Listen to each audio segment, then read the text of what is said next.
Itu sih Mas. Nah, ini pertanyaan selanjutnya Om, masih berhubungan dengan pertanyaan sebelumnya dari David Mahendrata.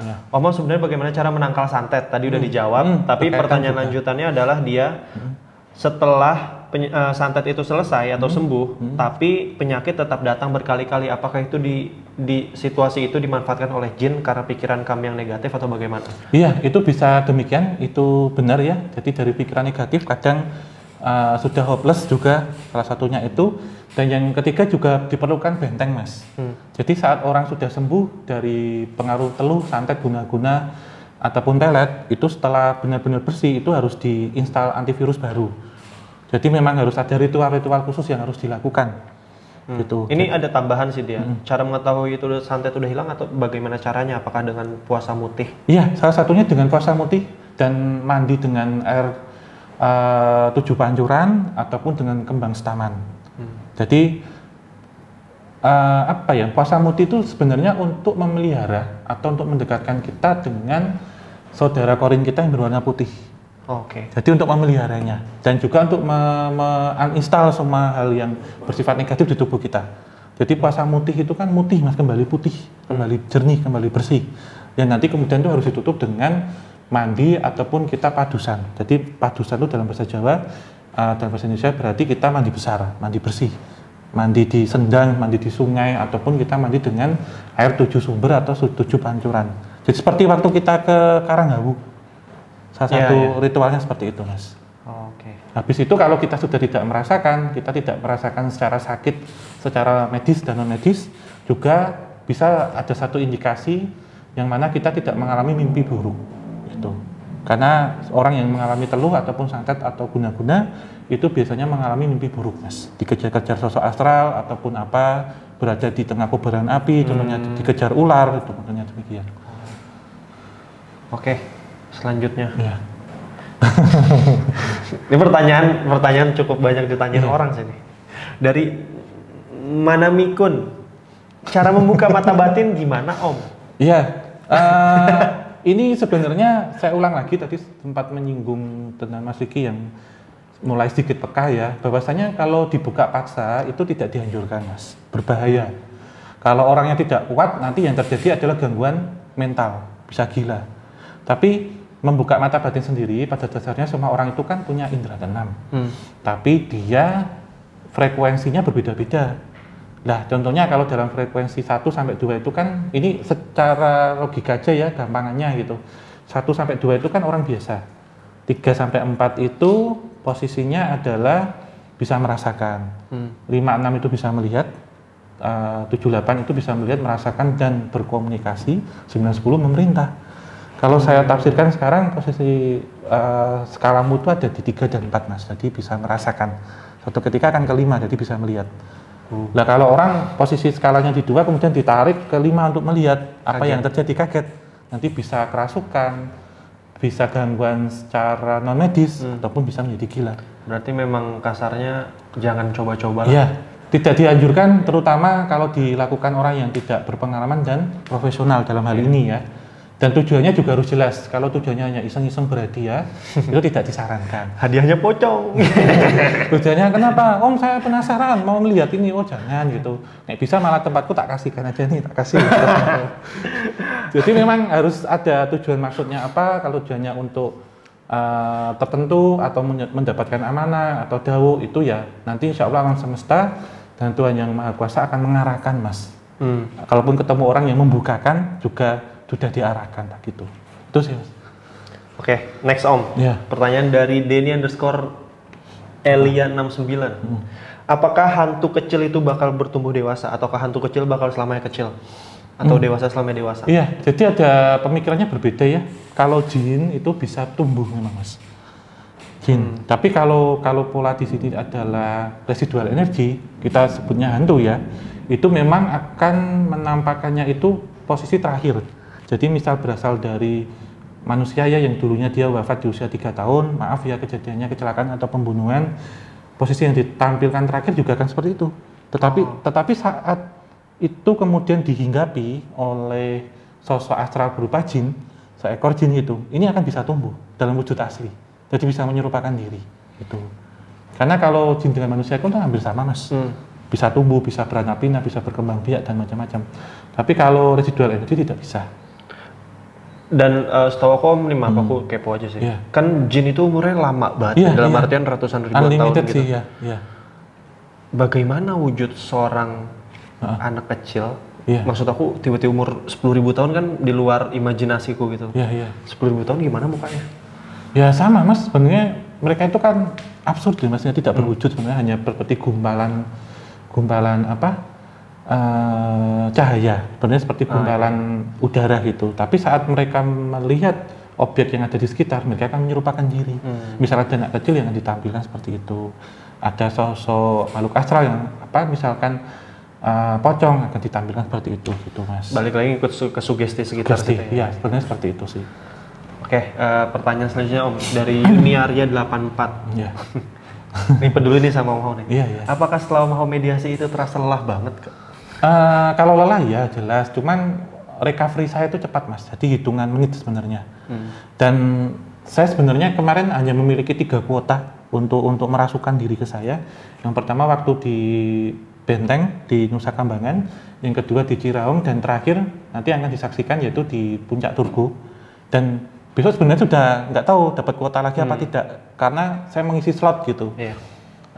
Sebenarnya kalau saya pribadi itu kalau kondisi tubuh saya tidak fit, mungkin lagi kecapean ataupun flu ya contohnya, atau sedang memikirkan masalah tertentu atau apa, itu memang saya tidak berani untuk membuka katup mas. Dalam artian nanti tidak terjadi seperti waktu di Gua Jepang Pundong. Jadi saya tidak bisa mengendalikan, karena saat saya mencoba untuk mediumisasi, itu izin yang saya boleh masuk itu hanya maksimal 60-70%. Tapi nanti saat 95-98 saya bisa 100, bisa full, saya tidak bisa menguasai diri saya. Saat kemarin itu sebenarnya sudah saya sengaja. Jadi saat 70% saya bisa merubah-rubah dengan cepat. Yang siapa sih yang akan masuk gitu. Dan jangan sampai ada yang tertinggal di dalam. Jadi semuanya harus bersih gitu. Dan di sini memang saya butuh pendampingan dalam arti saat pengisian itu kan jelas software saya ini harus keluar mas, SIM card. SIM card itu bisa kita asumsikan yang ada di tubuh kita. Jadi kayak HP itu masih nyala, diambil SIM cardnya diganti SIM card baru. SIM card baru inilah sosok astral.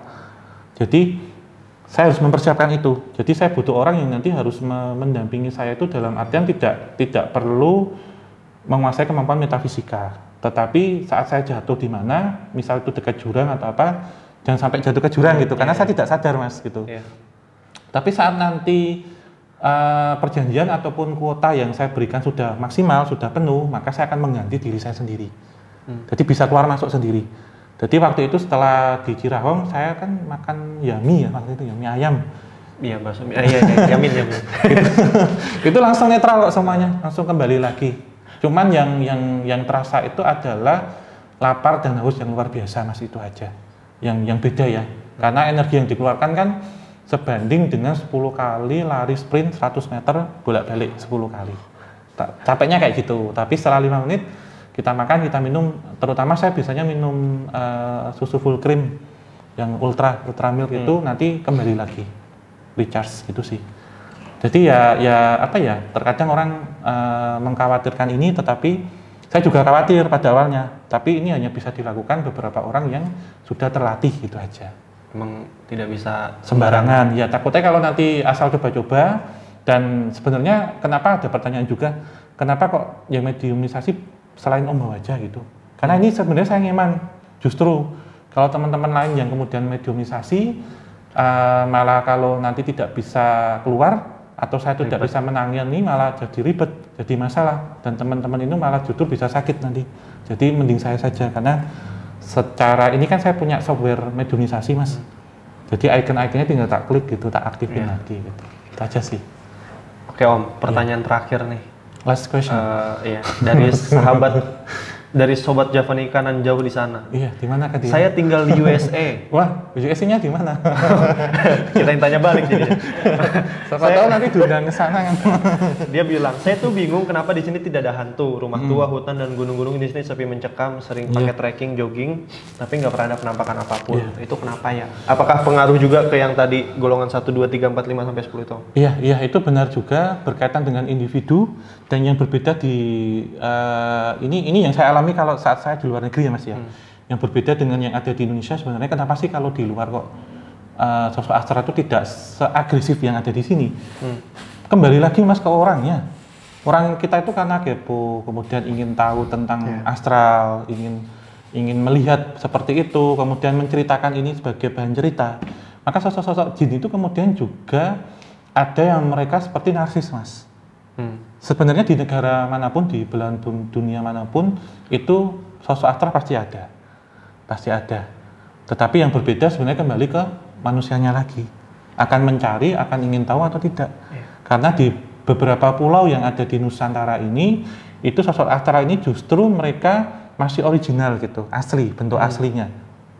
Mereka tidak menampakkan, kemudian wujud mereka tidak seperti manusia dan macam-macam karena tidak terkena hawa manusia dan manusia seperti ignore, seperti mengabaikan tentang itu gitu. Dan kadang juga jadi pertanyaan, Om kalau di luar negeri itu ada pocong enggak gitu? Negaranya mana dulu? Akan saya tanya gitu. Karena waktu saya di Jepang waktu itu, saya juga bisa merequest sosok astral yang ada di Jepang jadi pocong juga bisa Mas. Karena mereka membaca pikiran saya. Balik lagi ke sugesti kita. Sugesti, iya. Sehingga kenapa sih kalau kita sebut hantu sejuta umat itu kok pocong sama kuntilanak? Karena kita sudah terdoktrin, kita sudah sering melihat baik di film, kita baca-baca, kita dengar cerita. Jadi pikiran kita ini pocong. Itu yang gitu. Jadi momok hantu untuk orang-orang Indonesia kali ya. Dua itu yang paling terkenal. Seperti itu. Kalau di luar negeri sih sebenarnya ada, cuman mereka itu mendiami tapi ini duniaku, ini duniamu gitu loh Mas maksudnya. Jadi kayak mereka kan kalau kita tinggal di luar negeri kan kadang cuek ya dengan kanan kiri. Sama seperti itu yang terjadi gitu. Jadi nggak selalu ngibahin hantu, nggak selalu ngepoin hantu gitu sih. Ya mungkin justru karena cuek itu juga hantu juga jadi kayak ya udah gitu. Iya ya benar. Kan? Iya. Dia juga nggak peduli. Dan kita juga melihat beberapa lokasi-lokasi kalau di luar negeri itu tertata rapi dan bersih Mas. Jika tempat-tempat ini juga sosok astralnya kan menciptakan tempat itu menjadi bersih. Berbeda ini perilaku kita sehingga kan dalam agama juga disebutkan anandofatu minal iman. Kebersihan itu sebagian dari iman. Saat kita tidak bersih yang datang adalah penyakit, kemudian virus, kuman, bakteri, bahkan sosok astral pun juga akan menghinapi. Itu sih Mas. Ya. Itu juga pertanyaan akan dibacakan lagi yang lainnya. Harap bersabar. Jadi sekian ya Om ya sesi tanya jawab kita kali ini.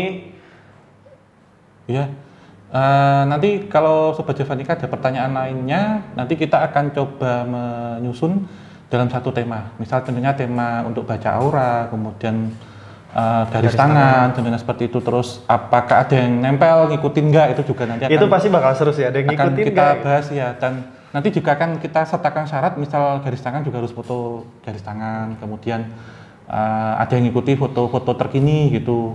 Dan kalau ada yang tanya IG saya memang sudah tidak ada, saya tidak mainan sosmed gitu ya. Terjawab sudah. Baik IG, Twitter, Facebook semuanya tidak ada saya gitu. Dalam arti saya mau fokus bekerja. Dan nanti untuk segala pertanyaan biar tidak ke private ke saya ya. Jadi biar tersalurkan di sini. Jadi pertanyaan yang terjawab ini mewakili semua pertanyaan-pertanyaan yang sudah diajukan gitu. Jadi pertanyaan satu pintu aja dari kisah satu pintu, ya gitu aja. Jadi semuanya kita salurin di sini gitu ya modelnya. Itu sih Mas Rizky, Mas Monggo dan semua Sobat Javanika. Akhir kata ya, ini mungkin kita tutup Mas ya. Semoga bermanfaat dan kita juga harus tetap Mas? Menjaga diri, jaga kebersihan juga, jangan lupa di tengah wabah ini. Lalu pokoknya jangan lupa like, subscribe, komen yang positif. Iya. Bagikan sebanyak-banyaknya. Yang belum subscribe, saya ingatkan lagi untuk subscribe. Agar kita bisa 1 sampai 2 juta ya nanti. Amin.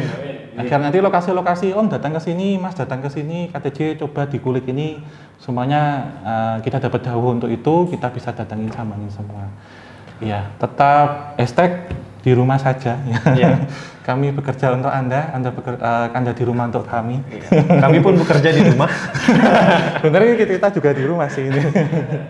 Ya, akhir kata kita tutup. Wabillahi taufik wal hidayah. Wassalamualaikum warahmatullahi wabarakatuh. Salam damai sejahtera. Om Santi Santi Santi Om. Sabisata Bhavantu Sukitata. Salam rahayu, semoga diberkati kesehatan semuanya. Amin. Amin ya rabbal alamin.